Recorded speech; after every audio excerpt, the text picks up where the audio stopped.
It's the hardest part of the ring. Yeah, it's the hardest part of the ring.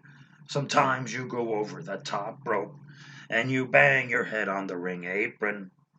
And that's when you feel like a big dope, 'cause they're the worst bumps you can be taking. It's the hardest part of the ring. It's the hardest part of the ring. Bada bada. Welcome to the hardest part of the ring. It's me, Bob, jumping off the walls, bouncing off the ceiling, hip to that scene, down like a clown, out of here like Vladimir, chilling like Bob Dylan on penicillin, and an insult to injury, rubbing salt in a wound, throwing gas on a fire, burning the midnight oil, punching the clock, passing the buck, working hard but hardly working 24/7, 365, the whole 9 yards, the whole kit and caboodle, the whole enchilada. Third time's a charm, three's company, rubbing elbows, greasing palms, whistling Dixie, waxing philosophical, shooting the breeze, chewing the fat. We're schmoozing, we're networking. We got our movers, shakers, trendsetters, go-getters, gypsies, tramps, and thieves. Every single last one of them. I'm out. I'm out. I got nothing. Okay. Hey, you know what? Just being the best Bob I can be. That's all I'm doing right now. And we're talking about NXT Takeover Vengeance, the Valentine's Day NXT. How's it going, Mark? Things are good. I'm just I'm gonna directly address you from here on in. That was funny. That was a good round table we had the other day. We're just gonna do this. Okay. Anyway, this was before we would jump right into the pool. This was better than I thought it was going to be. I didn't have high hopes going into it. I wasn't too thrilled with the card. I didn't think anything can happen that would make me believably think Pete Dunne might be a threat to Finn's championship reign, and thankfully something did make me temporarily believe that. It was two awesome wrestlers. Really well done. So all in all, this and a huge surprise at the end. So this card ended up being a hell of a lot better than I thought it was going to be. There's a bit of a gripe I have in the middle. You can probably guess what it is, but this was pleasantly surprised. Okay, this is a lot of stuff, especially the main event and events afterwards. Really tickled my taint there. Oh my goodness, Bob, why would you say that? Why would you say a tickle your taint thing, you old crotchety man? Okay. Hulk Hogan slams Andre the Giant at the top. Let's go backwards a little bit. I caught a little bit of the pre-show. Sam Roberts from the New York radio area, if you may know, from the formerly of the Opie and Anthony show way back in the day, and then which eventually evolved into a Jim Norton and Opie show, which became a Sam Roberts and Jim Norton show. He's always been a lifelong wrestling fan and has had a loose relationship with the company for the past several years, and now he's announcing on NXT. He's got his dream job. Yay, Sam Roberts. Oh, he and Wade Barrett and some guy from Barstool Sports. I guess that's. I don't know what Barstool Sports is. It's a popular sports thing. They are interrupted by Eli Drake, one of my favorite wrestlers of the NWA world, who I really only got to know when about a year and a half ago they started that YouTube show NWA Power, and I thought Eli Drake and Nick Aldis were the thing to do, and I would have even built towards Drake and Aldis had they had the opportunity to, and everything not gone to hell. But he shows up here. He's L.A. Knight, which I hated for 5 seconds, and then I liked. So I don't really. I understand he doesn't want to give them the name Eli Drake because then, and they don't. They probably don't want it either because they want their thing and yada yada. So if it doesn't work out, he can be Eli Drake again, and we'll all move on. But I ended up liking it after hating it for a minute, and then I went, no, wait a minute, I'll go with it.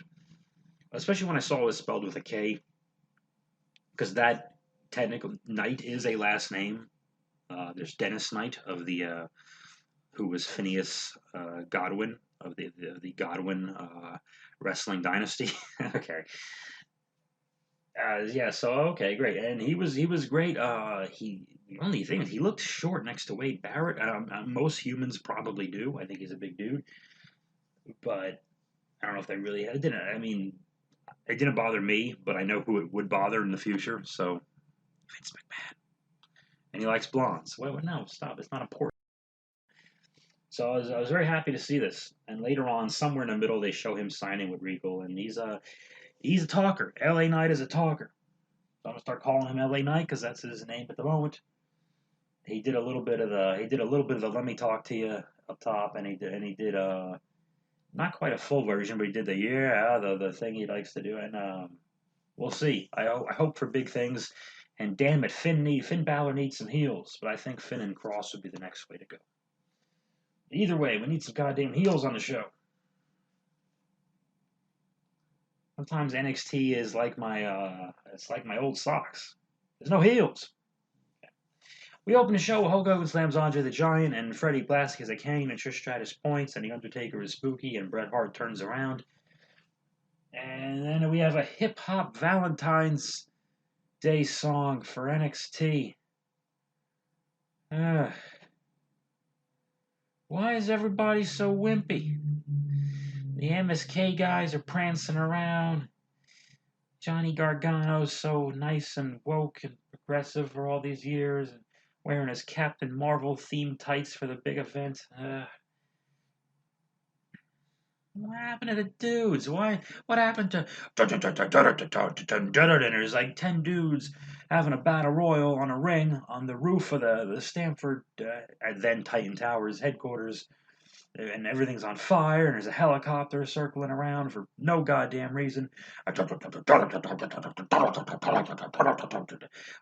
to that? What happened to the sirens? Like someone's in trouble or they need an ambulance to take them to a local medical facility. What happened to that? No. I got an R&B rhyme about Valentine's Day to get you psyched for people who are supposed to be fighting one another. Except you can't say fight. They're competing. And they're performers. Ah! Ah! Raquel Gonzalez and Dakota Kai enter first, and they're gonna have the finals for the first ever Dusty Women's Cup. Could have said that better. And then the Legion of Gimmicks enter the ring. We have Ember Moon and Shotzi Blackheart. One's got mohawk, one's got green hair, and then there's a howl, and then there's a scream, and then there's a Mad Max helmet that is only on for a second, and then you got to kiss the helmet, and you got to have Legion of Doom shoulder pads, and oh yeah, there's a tank, and it fires something, and it scares the announcers. So the Legion of Gimmicks get in the ring. Ow. This was longer than I thought it was going to be. And again, this is one of the pleasant surprises of the show for me. I actually like most of these performers. I know I've been hard on who I dubbed Sloppy Blackheart, who I wasn't the biggest fan of. Boy, that might come back to bite me someday. It probably won't, Bob. Nothing's ever going to come back to bite you. You failed at everything you've ever. Okay, Bob, enough. Ember and Dakota had a really great thing in the first half of this that I loved. Of just Ember, the face can work a body part and see what Dakota can do to get out of it. And Ember had some leg holds, some heel hooks, and then an ankle pick. Ember was working Dakota's leg, and Dakota's trying to get to the ropes, and it made perfect sense. And I thought Dakota's great. She sells well as a heel.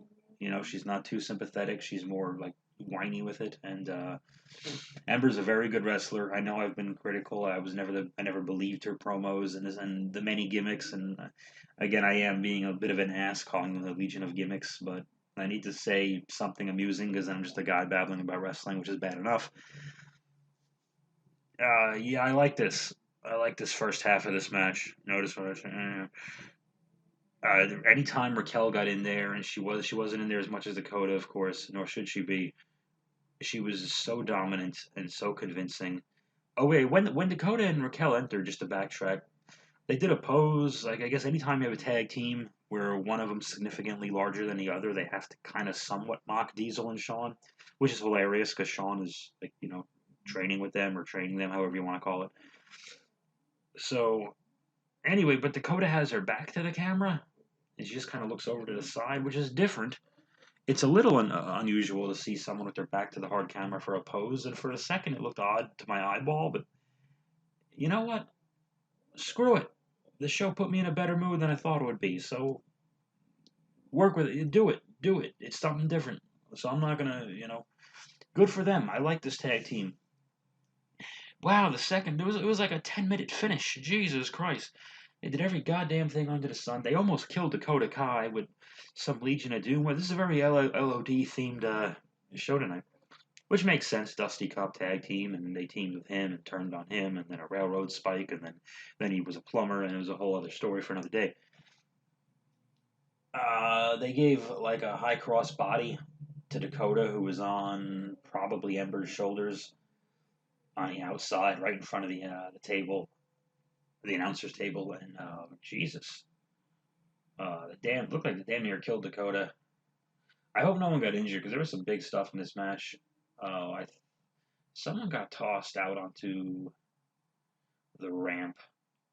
I think Ember got tossed on. Ember got tossed off the ramp, and this is when I learned there was a ramp because I guess I wasn't paying as much attention as I should have during the entrances. There's a ramp, very old Clash of the Champions Z style, which I don't know how I feel about that. I'm mixed. Some people like it because it's old school and it's NWA related, and it is the Dusty Cup after all. And other people probably hate it for this reason and that reason. I say do it to make the thing look special, but if you're just keep in mind if you're having a battle royal, establish a rule or don't have a battle royal. Because there were times I remember in Clash of the Champions that there were battle royals and like you can fly onto the ramp and you're still out, or were you still in? I don't remember, but you can make an argument for either way, and either way it's just oof. Don't book that match then. And just think of stuff before It was dirty too. It was very un WWE like because it was shiny, but it was like kind of looked like kind of sticky, and it had way too much gloss in the background. Like it was like reflecting off the lights and stuff, and it didn't look good. But I'm okay with it existing there. I just thought for WWE production value, I thought that was a little oof. That didn't work out like they wanted to. There's 400 false finishes. They did a blind tag at one point. Not a blind tag, excuse me. Like a false tag. Like the babyface gets the tag. I think Ember got tagged by Shotzi, but Raquel distracted the ref, so the thing didn't count. And then the beat up babyface had to stay in. So I like seeing those.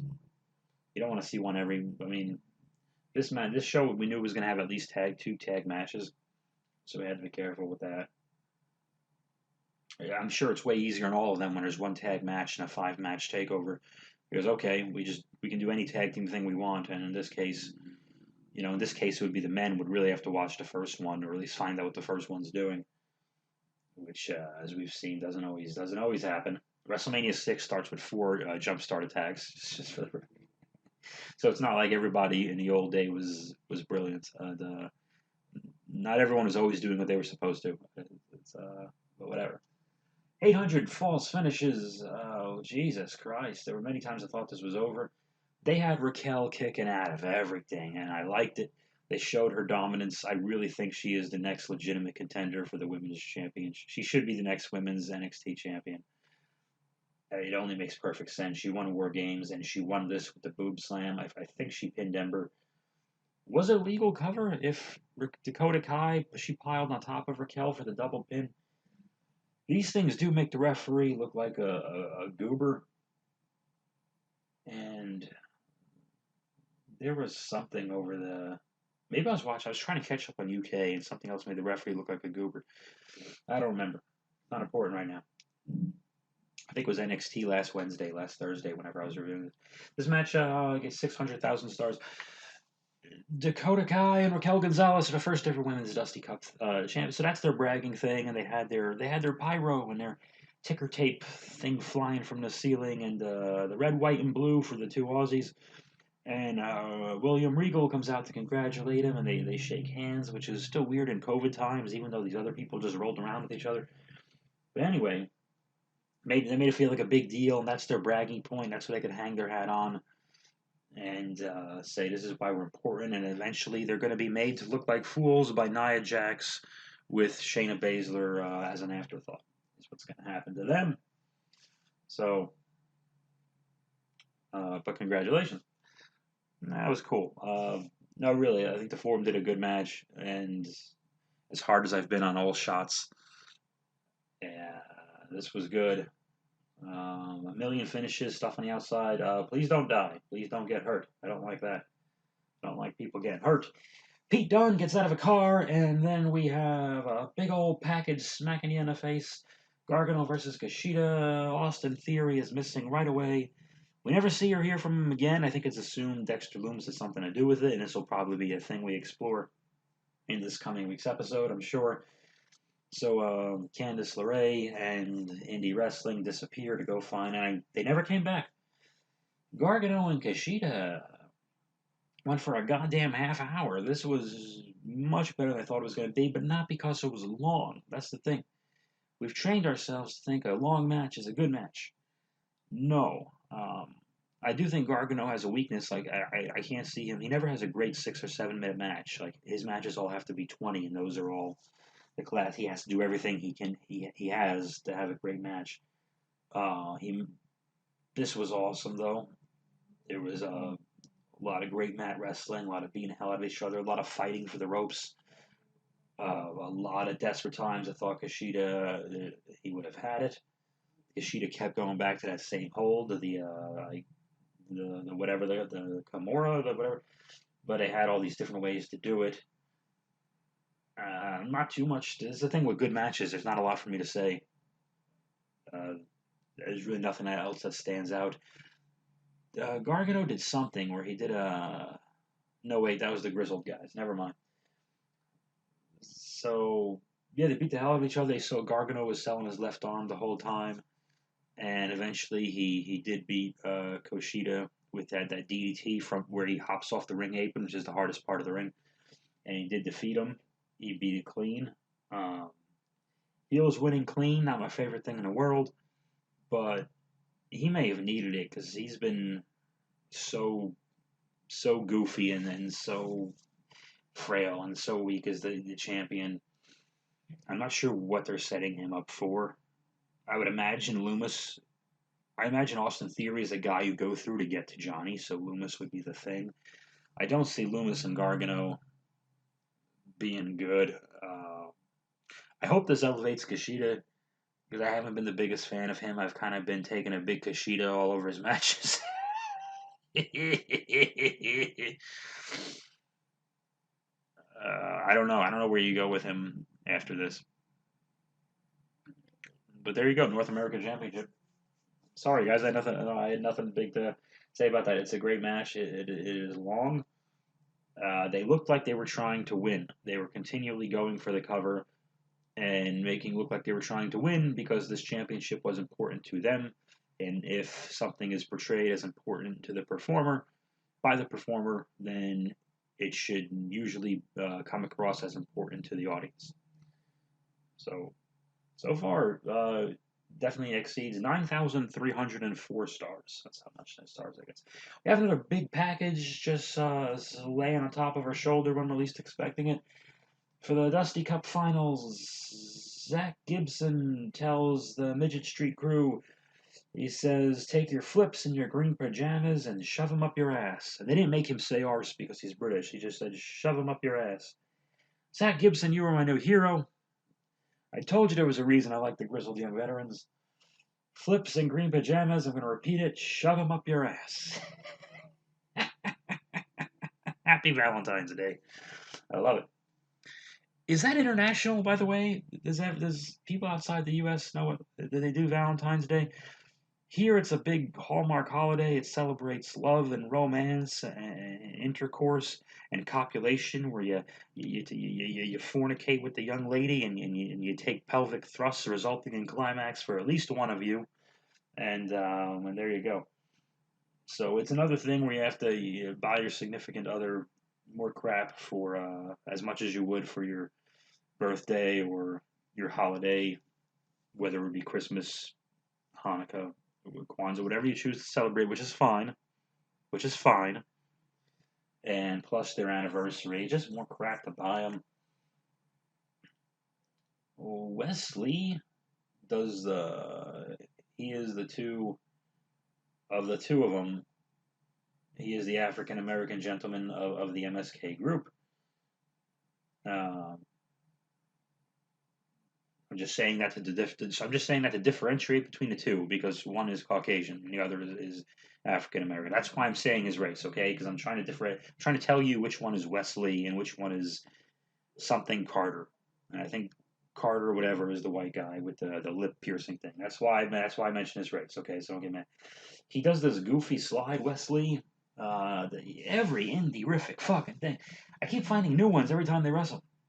And they've been on TV and Takeover for the last 4 weeks, where he runs from one buckle to the other, but he can't just do that. He has to do a goofy slide on his knee, run full force, do a big flip over the buckle and the post onto the guys, and then make a mean face at the announcers like he's going to fight them. Like that.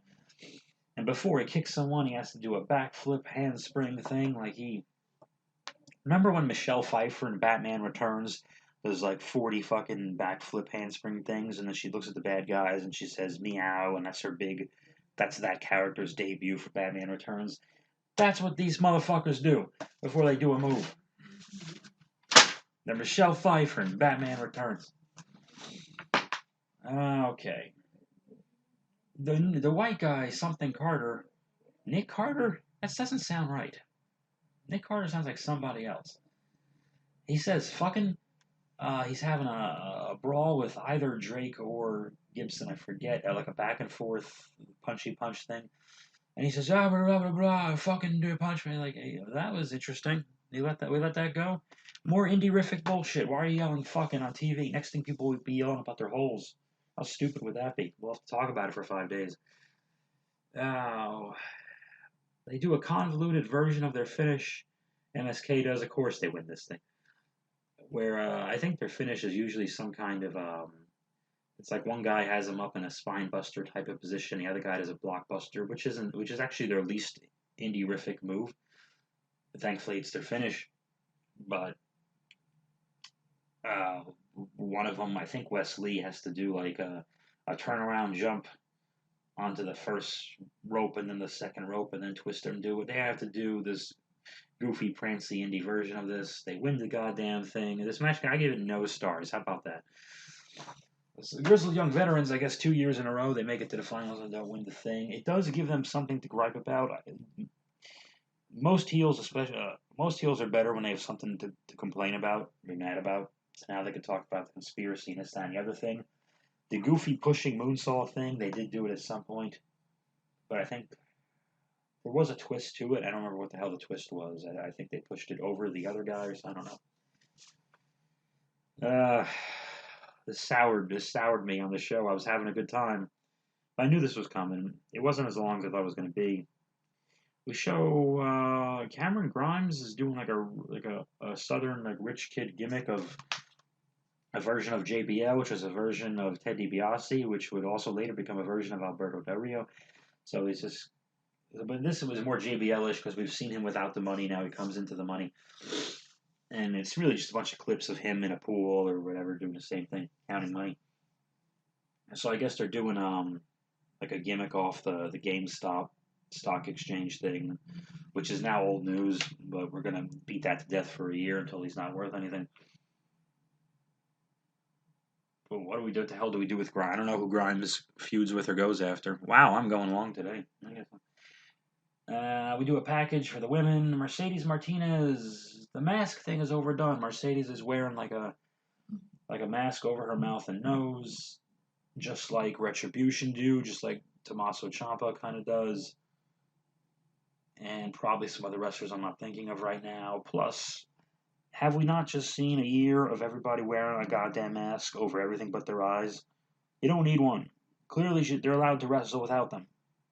She didn't need it. It's like I like her though. She was good. She's believably tough. Good wrestler. Offense looks good. She's not too indie-rific. Tony Storm arrives as well. Nothing notable, nothing good or bad. Tony Storm's Tony Storm. She comes out. She's Tony Storm. she's great too. Just nothing to say there. And Io Shirai comes out third. Champion, big jump start during the intros, which I like this. NXT usually likes to do their big fight feel intros, and because we get used to hearing them on NXT, trying to do things a little differently than you would on the main roster, the ring announcer gets interrupted by a big jump start. But the three of them, I think Mercedes, I think it was Mercedes who jumped Io, I forget, but Mercedes, I'm pretty sure, instigated it, which would make the most sense for her character. So loved it. Uh, this was pretty good. It was competitive. Again, it looked like they were trying to win it. A lot of the third party woman would often interrupt the pinfall or submission, which can get old, but it makes sense that that's what they would do. So I think that as long as it doesn't go too long, I don't think that so far this is probably one of the shorter matches on the show. There was a spot, unfortunately, where the something was supposed to happen on the announce table, and the table clearly crumbled when Mercedes took the monitors out, as if the monitors were the only thing holding the table together, which was hilarious. Wade Barrett tried to cover. He said he felt it was wobbly early on. So that was unfortunate, but Io Shirai does a big dive off some kind of weird scaffold beam thing. And again, I don't mind when Io does these. There is a little bit of this is a little bit of the syndrome with the two women waiting a little too long to catch her. Not my favorite thing in the world, but that's not what they're going to show in the replay. They're not going to show 5 seconds of the replay. They're going to show 2 seconds of it where Io does the jump. And everyone goes banana. Io Shirai does retain. She does a moonsault onto sort of Tony and Mercedes Martinez's knee and pins Mercedes Martinez. I've said a lot of good things about Io Shirai, so I'm going to goof on her just a little bit. If they were to show you a compilation of the Io Shirai moonsault finishes she's done while in NXT, it would lead a new viewer to believe her finisher is a moonsault to the legs or the head or anywhere but like the torso to torso contact. But it always looks like it kills the person. It's a believable finish when she does it. It's not like when a dude just kind of grazes you with his arms or his chest or something. Anytime Hio does it, for the times that she hits it and the times that she doesn't, she does look like she nailed it. That she did damage with it. So it's a believable finish if you want to go that road. Oh, let's backtrack. The grizzled young veterans did a Legion of Doom move where one of the MSKs, I think it was Wesley, was on Zach Gibson's shoulder. James Drake does the forward dive through the middle rope, and when he does the dive, he does a clothesline, and they Doomsday device Wesley on the outside of the ring. Okay, that was the other Legion of Doom thing I needed to mention. Let's get to your main event.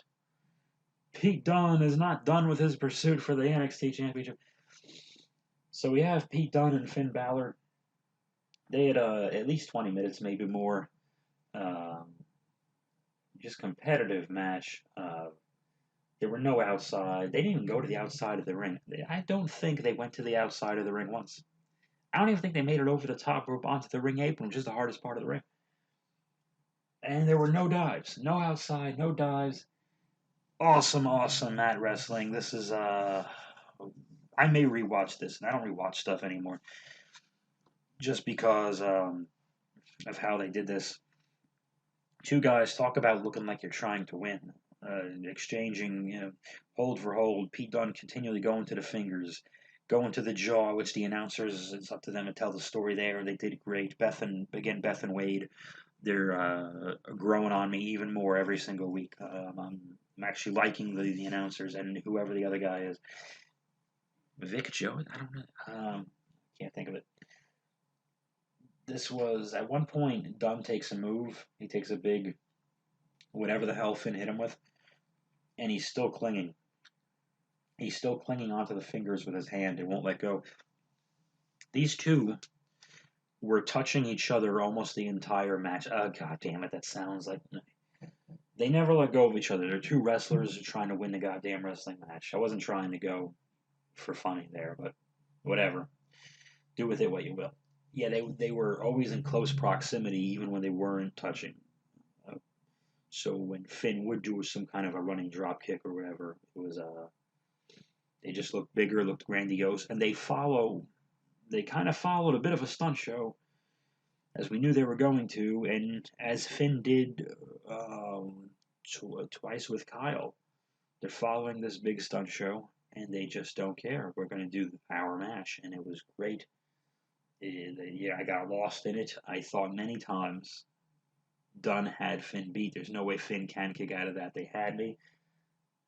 This finally we have after Finn takes tremendous damage to his fingers, and he's selling them like they're gnarled claws, and he's hitting Dunn with everything he could possibly hit him with.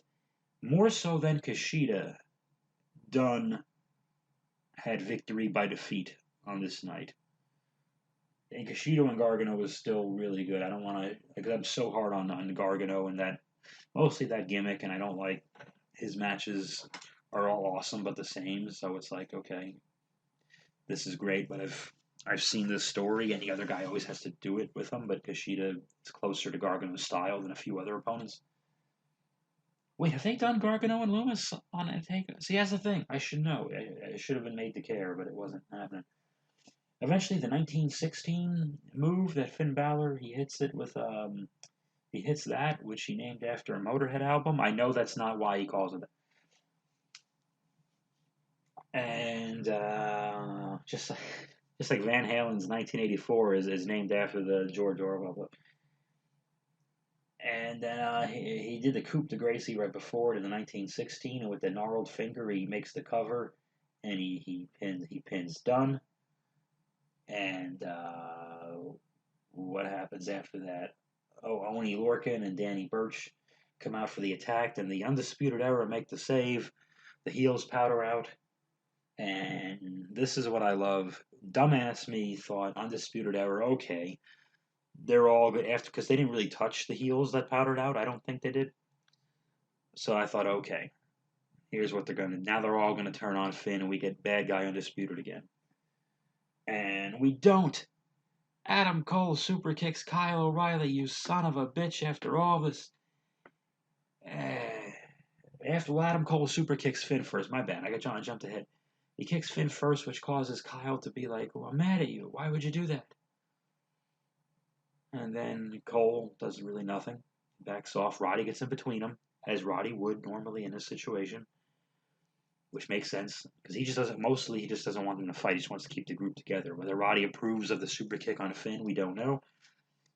But Cole kicks Kyle O'Reilly.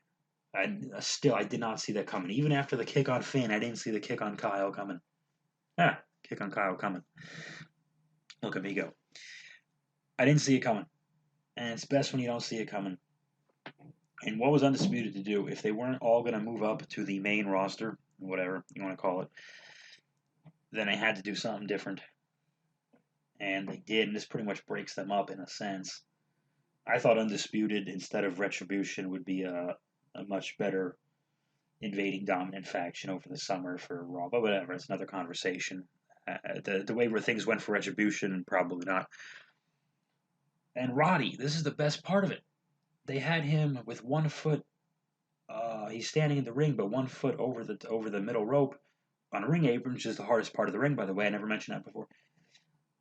And he just doesn't go because Cole says, "Come on, Roddy," and Cole can't look away from Kyle, but he doesn't want to. He doesn't want to go with Cole and leave Kyle, but he doesn't want to let Cole walk away either. And they didn't show which direction he went. And I thought that was beautiful. They just faded out. I'm like, I don't want to know yet. I mean, eventually they do have to address that. They're like, what the hell happened after we faded to black? Like he had to go somewhere. Really interesting. And maybe they'll just tease that. Because I think the Bobby Fish dude is, I think he's injured. I think. I'm pretty sure. Yeah, he got hurt in, did everyone get hurt in the War Games? I don't remember anymore. So that was really well done. It does overshadow the story of Finn versus Pete Dunne, which was an excellent match. But I mean, that chapter is probably closed. I got to imagine.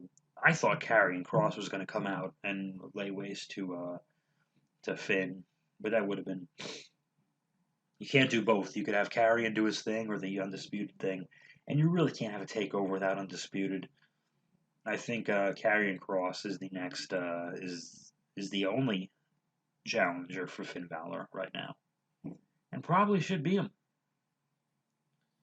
Call me crazy. I don't know.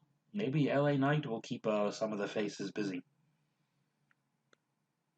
But I know what LA Knight's not going to do. He's not going to give him a. No, I'm not going to. That's a bad way to get into the hardest part of the ring closure. So I thank you for listening to me ramble on about this NXT Takeover. Pleasantly surprised for Takeover Vengeance. They use the old Vengeance name.